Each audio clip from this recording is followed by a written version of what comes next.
How to edit a program by teaching pendant of Baker robot. Straight line movement. Select a point as the starting point of the joint movement here. In the command line, P, V and BI represent the position, speed, and transition segment respectively, which can be modified later. Then select a point as the endpoint and select the command to move in a straight line. After the end of the linear movement, return to the save point through joint movement. So far the program has been completed. The execution code can achieve linear movement. Circular arc movement. The realization of circular arc movement needs to determine 3 points. First, through joint movement to reach the starting point. One more point is designated as the center point of the arc.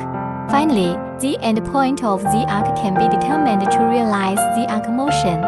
After the end of the circular arc movement, return to the save point through joint movement. Circle movement. The realization of circle movement is similar to circular arc movement, but 5 points need to be determined.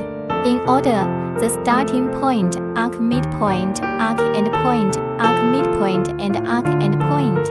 In this way, 5 points are determined to achieve circular movement. After the circular movement is finished, the joint movement is returned to the save point.